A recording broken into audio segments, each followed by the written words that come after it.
Darjeeling, a place where I blossomed into a completely new being. Hello, everybody, welcome to Dream Potion.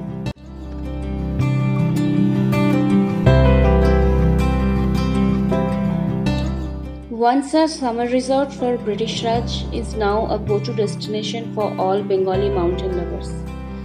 I hired a cab from NGP and it took me around 3.5 hours to reach. After checking in and having breakfast, we went to Darjeeling Mall.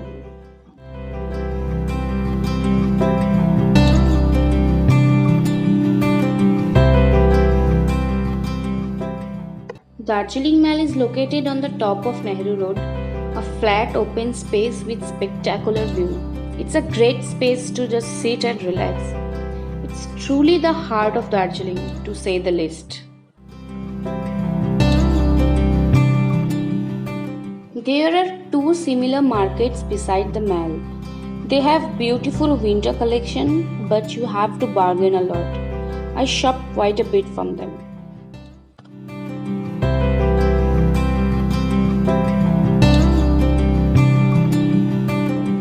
The way through the market takes us to Mahakal Temple, a place where the master of Kal stays. It was built by Lama Dorje Rinjing.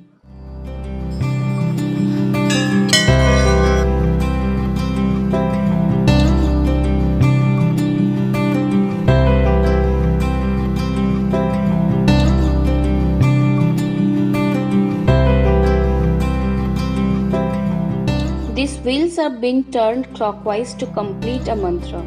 It's a beautiful and unique site where both Hindu and Buddhist religion coexist harmoniously.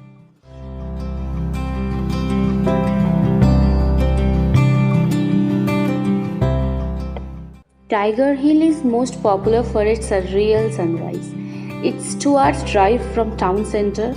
I booked my car previous night and went there by 4:30 am.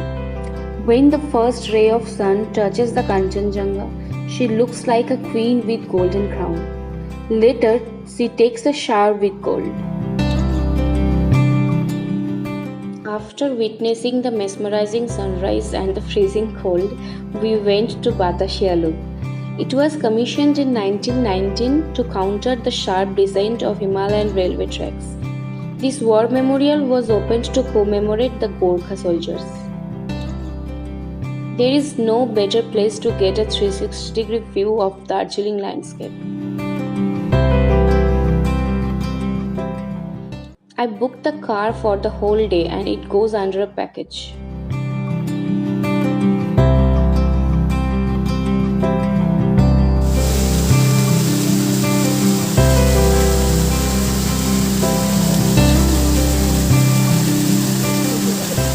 My next destination was Rock Garden. It was almost 1.5 hours drive and a very slant and thrilling route. Rock Garden is truly a showpiece of nature. The slopes are covered with fascinated flowers, orange trees, and sitting arrangements at various levels.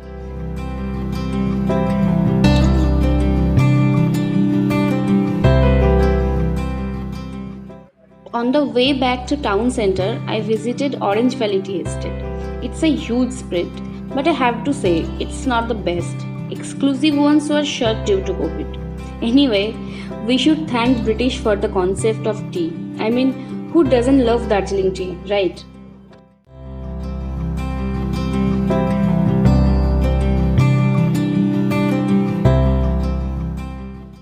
After Orange Valley, I had my lunch at Kunga and then went to Padmaja Naidu Zoological Park.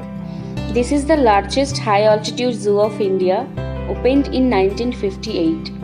Say hello to the star of the place, Red Panda. He was quite busy eating and did not even bother about us.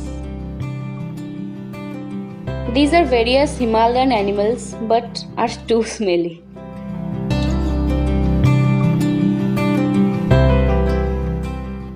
This old snow leopard literally came to this corner to pose for the camera.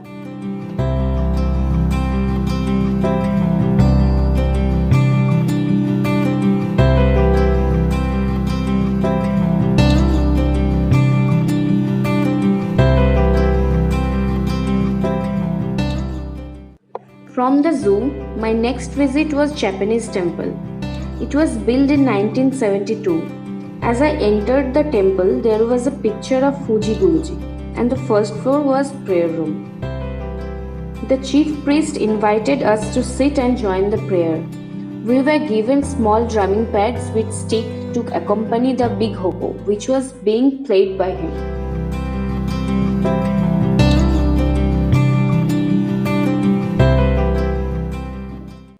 Close to the Japanese temple is Peace Pagoda. It showcases the life of Lord Buddha, his work, his 4 avatars, including all his postures.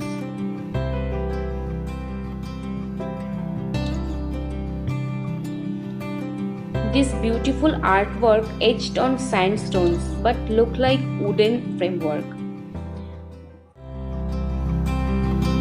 We went there during sunset and the atmosphere was very calming. We saw Kanchenjunga as well.